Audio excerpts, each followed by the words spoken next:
Hello, everybody. Hello. Welcome to this week's edition of the Principal's Office. I'm so glad to see you. Yes, it's called the Principal's Office, and no, you're not in trouble.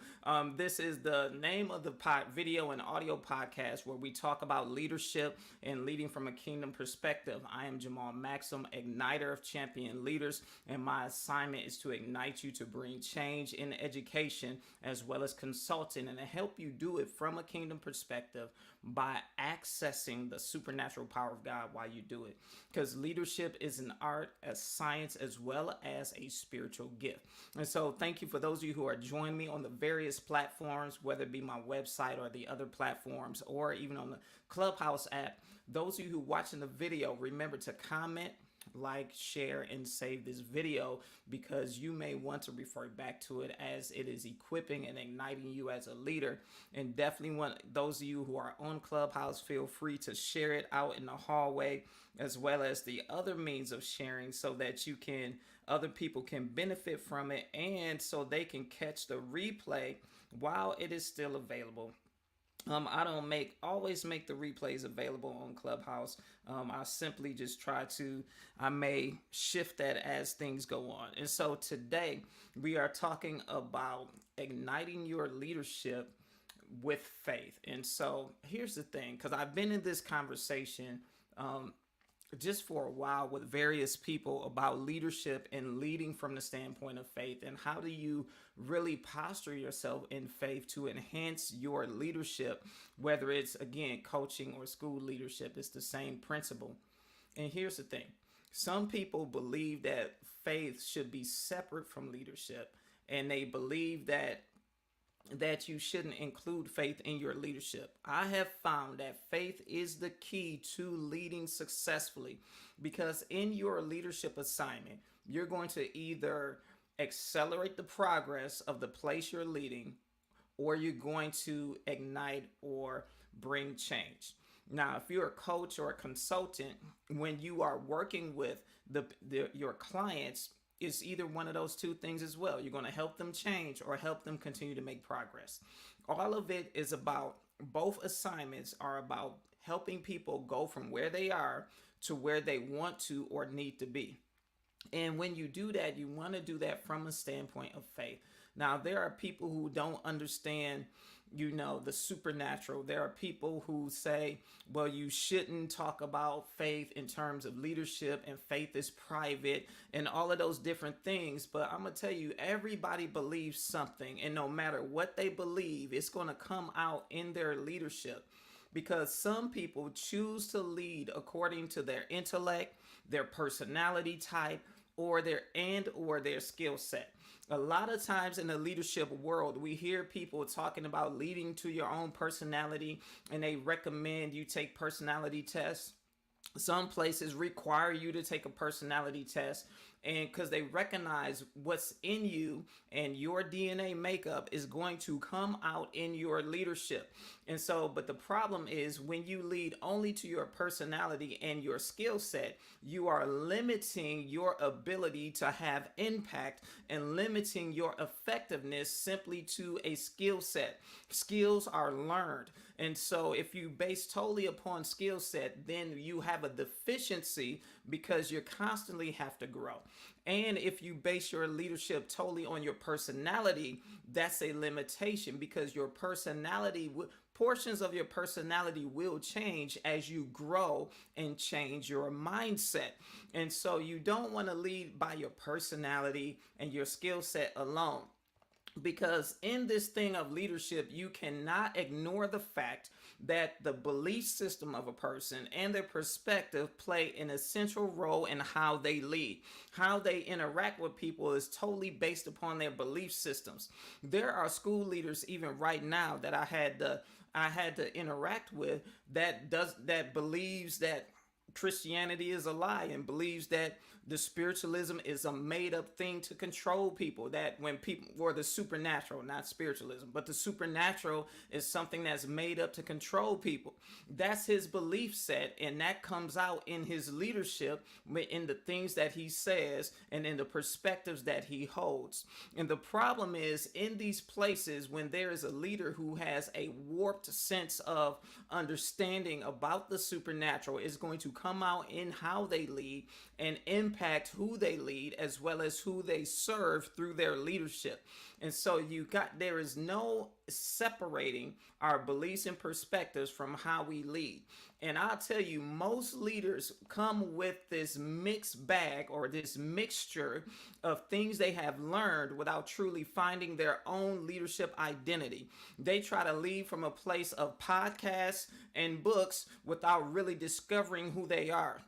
So they take a little bit that they learn from this person, a little bit they learn from that person, then all of a sudden they try to make that be who they are as a leader.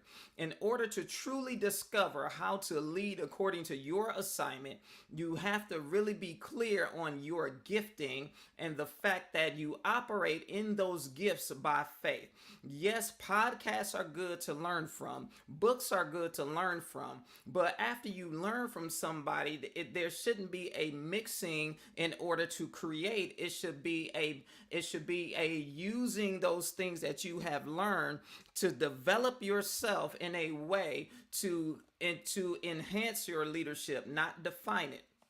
And so one of the best ways to find your leadership identity is and fulfill your assignment is to ignite it with faith. The things that are in you are going to come out, because faith is not even a concept, but a spiritual force that is enacted through our hearts that we believe. Now, some people may say, well, that's religion, and I don't want to mix religion with what I'm doing because that's separate than leadership. I want my faith to be personal, and then I want to lead something different. That's fine if that's the perspective you want to take, but I'm going to tell you that's a limiting perspective, because faith is not just believing in yourself, as everybody is saying, believe in yourself. Faith is believing in God. And when I talk about God, I'm saying Jesus, his power, and that he is active in your leadership. So when you are leading from a place of faith, you're recognizing that God is active in helping you lead and in empowering you to lead.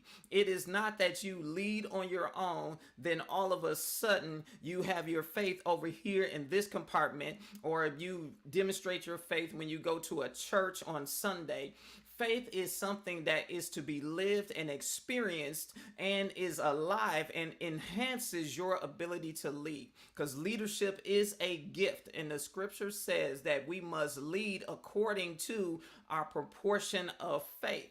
And so faith is not just a belief system, as some people would try to make you feel. They would say faith involves a religion. It's a system of beliefs. It's how we worship. Yes, faith is how we worship, but faith is not a system. Religion is a system.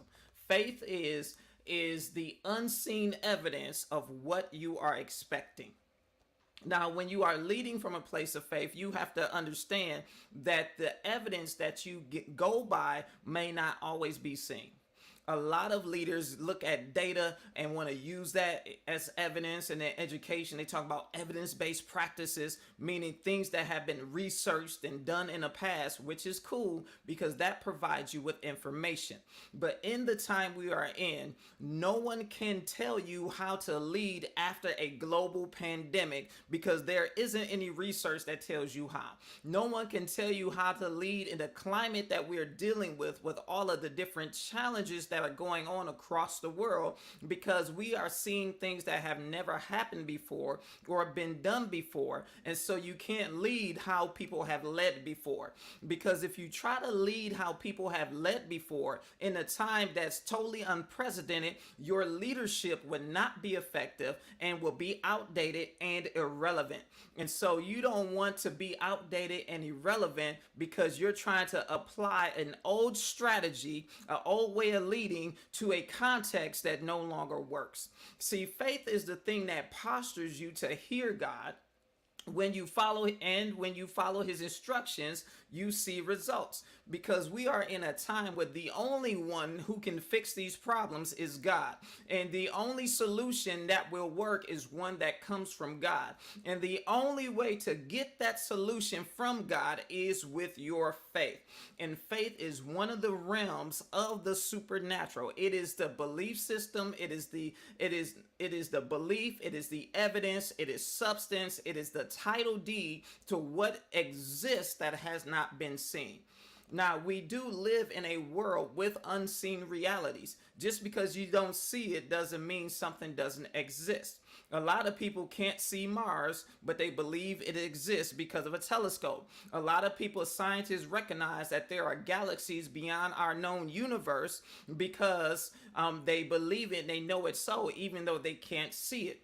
Faith is the same thing, because as a people who don't believe in faith, I'm gonna tell you that you're going to either believe in something, you're using faith whether you realize it or not, because the truth is, if you believe that there is no God, that's still an act of faith. If you believe that spiritualism is fake or the supernatural is fake, that's an act of faith. If you believe in the law of attraction, that's an act of faith. If you believe what somebody told you, that's an act of faith. If you believed in something that you read in a book, that's still an act of faith, because you have no way of knowing what they have said is true or even what they published is true. When you eat food, it's an act of faith, because you believe you're going to digest it properly. Everything you do really encompasses faith. And so why not allow your faith to operate the way it was designed to, by trusting in God? And so I say that to say, because many people think faith does not have a place in leadership, but the truth is everybody's using faith no matter what it is, and it has a place in leadership, and it will enhance your leadership. Because faith is not about being religious, it's about having a relationship with God and knowing the difference between his voice and the voice of a demon or a stranger or something else. I'm gonna just be very plain on this video podcast today, because faith helps you recognize when God is speaking, or when it's just your emotion, or when it's another spiritual entity. Because all of these people who are coming into school systems, who call themselves spiritual entrepreneurs, and a lot of people talking about mindfulness, they are engaging with the spirit realm but not engaging with God. I was grieved earlier this week when I saw on LinkedIn that this person who calls themselves as a spiritual entrepreneur was posting about how she went into a school system and was teaching yoga. And yoga is not an exercise. It is actually a form of a religious belief that is tied to Hindu and Buddhism. But simply because they were meditating quietly, they thought it had nothing to do with religion because they didn't name a God. But the problem is that meditation opens them up to any spirit that wants to contact them. And because they didn't name a God doesn't mean the actions weren't directed towards a God. And all of these spirits are trying to posture themselves as gods and enter the realm of education and coaching. Now, this is very strong for this normal type of broadcast, because normally on this podcast, I try to keep it straight leadership. But I'm just telling you, I'm at a place where a line has to be drawn, because I'm hearing educators talk about spiritualism being the next frontier in education, and that is troublesome. But when you talk about God, the real God, or when you talk about kingdom, then they want to try to label you as a fanatic, or saying that there's no place, or try to Facebook stalk you and all of these things, simply because I'm saying that spiritualism is wrong, because it is identifying people with a spirit that is not God. And so they are tampering with things and bringing it into coaching, bringing it into education, thinking that it's harmless because it doesn't ascribe itself to any particular religion. But the problem with that is the spiritual practices ascribe themselves to some kind of spirit from which they originated. And so when you have these people trying to teach these things, it is them teaching what they believe under the guise of something called mindfulness. And then they try to say there's no place for faith. But for those of you in these spaces, education and coaching, that recognize you have a kingdom mandate, meaning that God called you to lead in these spaces, you need to recognize these things when they come and lead from a place of faith so you can hear God clearly say to you how you need to address them. Because a lot of people are trying to creep in things in order to program students or program people into following things that are not of God. And so just like last week, the person in the political office of the land, and I'm not going to say it too much because I don't want YouTube to try to tell me I can't post for 2 weeks. And so that person put a known Satanist in a leadership position. That has a spiritual ramification in terms of what the enemy would try to release into this nation through that position. And it is very telling of what type of counsel that leader is taking. And so as a leader, you need to understand the people around you are going to give advice and counsel, not based upon their skill set alone, but from their belief system, which is operating by faith, because we operate by faith naturally, because that's how we were made and designed and born to operate. And so you have to really understand when you want to lead change, you have to use the faith that you have already been given and direct it towards God, and then allow that faith to cause you to hear him, to get strategy, to implement strategy, and trust him as that strategy unfolds to have the results that he said you would have. And so here are a couple of things I want you to remember. And I know some people may be like, man, this is a strong podcast this time. How does this fit in what I normally do? I'm sorry, but not sorry at the same time. Because here's the thing, I believe we are in such a sensitive time, those of you who are kingdom focused, of the supernatural, where there's a heightened activity, not just from God, but also from the demonic realm. And we have to be discerning, and we have to draw the line and recognize where we stand. We have to choose this day who we will follow and who we will serve and whose assignment will we fulfill. Because these demon spirits are on assignment to come against people in leadership, because they are the leaders. They have influence over people and they impact the lives of others. That's why these deceptive spirits are coming to you. That's why people are trying to get with you to say you need to implement yoga, transcendental meditation. That's why these tarot card readers and hypnotherapists are trying to tell you how to integrate play and education. Now, let me tell you, I'm gonna just be real. I'm not ranting, but I really feel God telling me to address some stuff. And so here's the thing. When you start dealing with play and education, it's all about hands-on learning and involvement versus the sit and get lecture that some people try to use that is an outdated form of education. Sit and get was based upon a manufacturing model because it was to educate people to go work and be employees in a factory. It does not work now simply because that is not the model of life. People are not going into manufacturing like that. You have to teach people hands-on so they can become entrepreneurs, business owners, or if they choose to work for somebody else, they can work in the positions that have not been created yet because of the advancement of technology, and not sit and just screw on something. And so the problem is getting away from the sit and get. Yes, you have to gamify it, make it hands-on because of kids' attention level, because when it's fun for them, they remember. But the problem is when these people that talk about the play and the gamification in education, because they are tarot readers. There was a discussion a couple of weeks ago from a group of people talking about the convergence of spiritualism in education, and it was hosted by hypnotherapists, tarot card readers, and other people who follow psychics. Now, when you do those things or allow these people to counsel you, you are engaging in and allowing spiritual entities to have its way in the place you're leading. That is why you have to operate in faith and operate in the place where, yes, you want to get it engaged, but God can reveal the way to do that. Yes, you want to encourage play, God can give you a way to do that.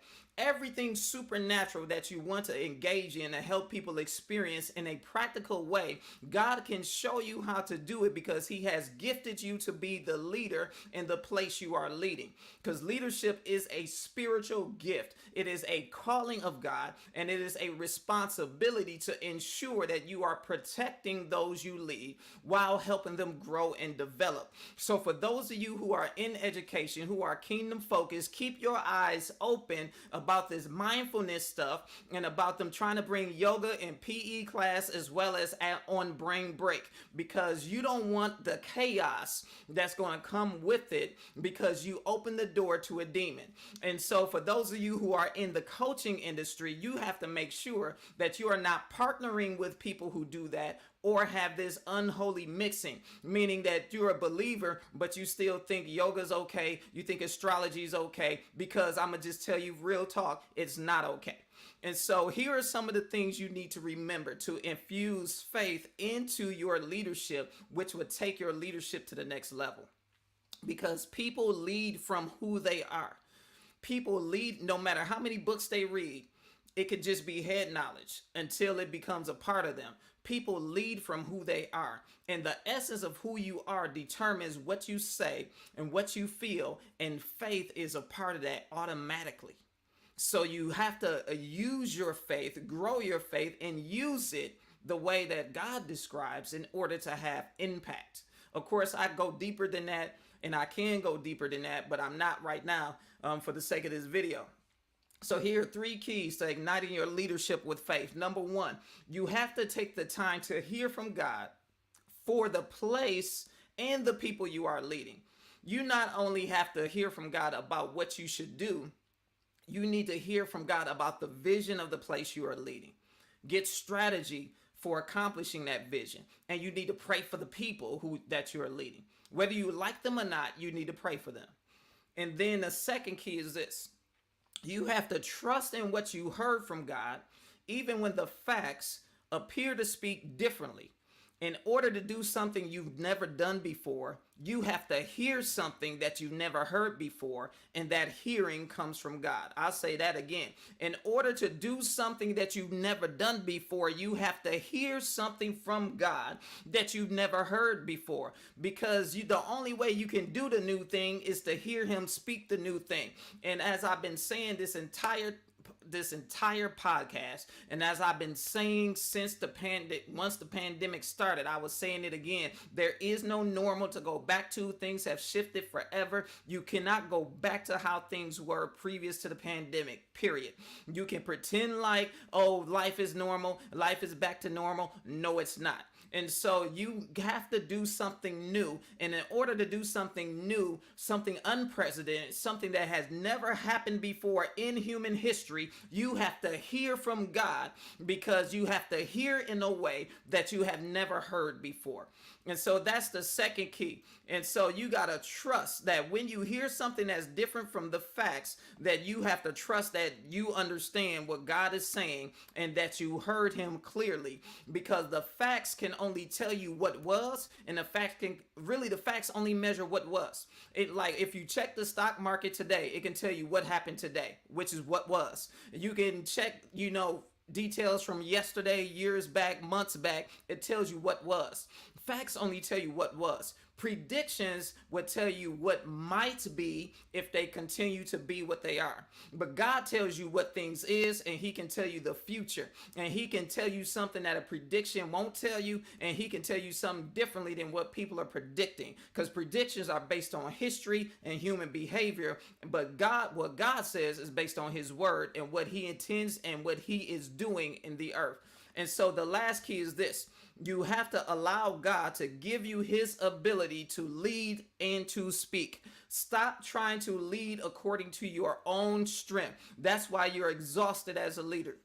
You cannot lead based upon your old strength. You have to receive the supernatural grace of God to lead and love on people, because people will try you, people will accuse you, people will lie on you, and then they will love you all at the same time. They can be draining and energizing simultaneously. To deal with people's personalities, to help them get from where they are to where they need to be, to help them grow, and to keep your heart pure during that process and not get mad about them, taking their frustrations, anger, and hurt out on you, is going to take the supernatural ability of God. The way that you keep from being a dictator is to be a submitter to the leadership of God.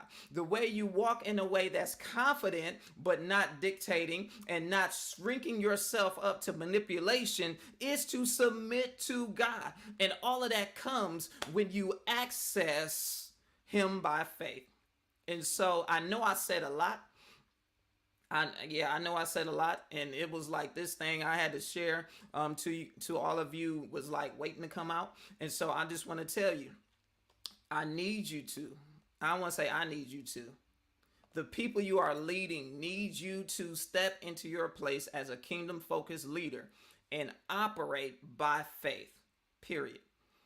You can no longer keep your faith, what you would say, private. Now, I'm not telling you to go be some religious fanatic, because I don't like religion. I believe in having a kingdom perspective, which means you understand you are on assignment by God. You are gifted by God, and the kingdom of God extends beyond rules and regulations. So what I'm telling you to do is to hear God in your leadership. Allow Him to supernaturally empower you to lead.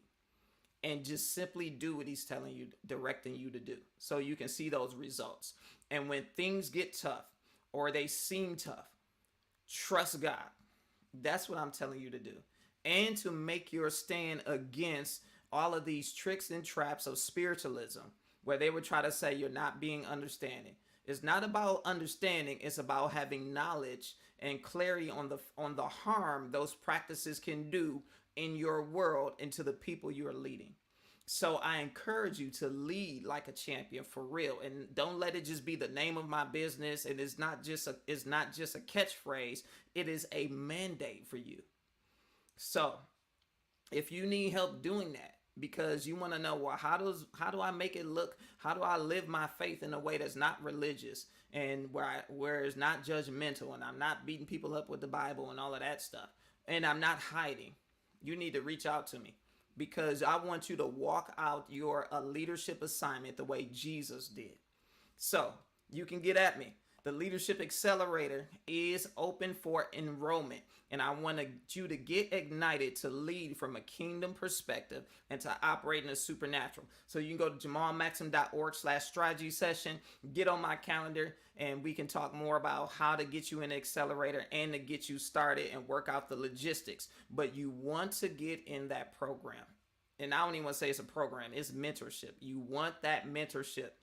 Because one of the things that I did, the only way I was successful in turning around schools, no matter what environment, it was charter environment, it was public school environment, dealing with the politics of leading, all of these leadership experiences that I've had, and even now as a business owner, all this experience that I'm having now, it comes from the help of God. And it comes from realizing I have to operate in faith. So with that, I want you to always be successful, and I want you to lead like a champion. And those of you who are not in Clubhouse right now, you want to get on Clubhouse right now and join this discussion with the VIP that's there. All right, so that's it. I will see you guys tomorrow in a Dismantling Spiritualism video podcast, where we'll be talking more about faith, and I'll be digging deeper into these spiritual aspects of how faith will help you access the supernatural, and why you need to not allow your faith to cause you to access some of these other spiritual things that's going to lead you into a place of destruction and will actually disrupt you and keep you from walking out purpose and destiny. All right, so that's it. I will see you then. Again, lead like a champion, and I want you to be successful. Bye-bye.